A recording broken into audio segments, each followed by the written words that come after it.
by bosso Zifa yesterday shocked Bulawayo Giants Highlanders by ordering them not to hold next month's scheduled elections at the club's annual general meeting until the National Association gives authorization.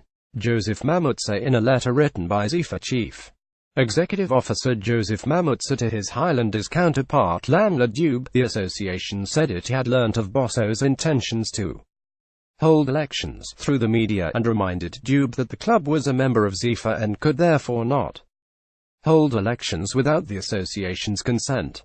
The letter was also copied to Zifa President Philip Chiangwa, Vice President Omega Sibanda, Zifa Executive Committee members and Bosso Acting Chairman Modern Gwenya. The Zimbabwe Football Association has learned through media reports that Highlanders FC will hold its elections in February 2018. Please be reminded that Highlanders FC is a member of Zifa and no elections can be held without the association's authorization. We also wish to remind the club that Mr. Peter Dube, Highlanders chairman, is still on suspension and his matter is before the Congress, and it is therefore improper to hold elections before the finalization of his matter, wrote Mamutsa. Numerous efforts to get clarity from Mamutsa yesterday were fruitless, as his mobile phone continuously rang unanswered, while Chiangwa's mobile number was not going through. The move has exposed cracks in the fragile Zifa Executive Committee, with Vice President Sibanda distancing himself from the letter, which shamefully smuggled in the non-related matter. If Bosso Chairman Peter Dube, whom the association suspended in November 2016, Dube's term as chairman would have expired at the time of Bosso's scheduled elective AGM next month.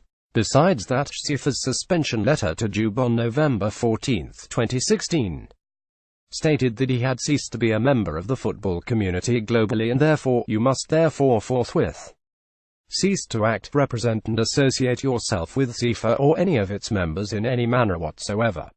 Be advised that any misrepresentation of a purported association with Zifa will obviously attract further disciplinary action. It therefore boggles the mind why Zifa would want to use a man it unilaterally suspended without affording a hearing about 14 months ago as an excuse to meddle in Highlanders' internal affairs. In distancing himself from the order, Sibanda said, I am not part of the letter. I was clear from the onset that we can't be seen to be interfering in the internal affairs of Highlanders. Maybe the best person to answer to this shocking order is the writer Mamutsa himself. Highlanders CEO Lamla Dube confirmed receiving the letter, but declined to comment, saying they were consulting their legal advisors. The Bulawayo Giants held an emergency executive meeting yesterday, and inside sources told Chronicle Sport that one executive member was strangely in support of the shocking Zifa instruction. However, Gwenya rubbished reports that someone within the executive was in support of the Zifa order. The issue was discussed, but it's not true that one of us supported the order. It's just people trying to spread malicious information, he said. A legal fundi, who asked not to be named for professional reasons, said it was ridiculous that Zifa can't wail about good corporate governance when it was trampling tenets of justice. Whoever is advising Zifa is an embarrassment to the legal fraternity. What has the internal affairs of Highlanders got to do with Zifa?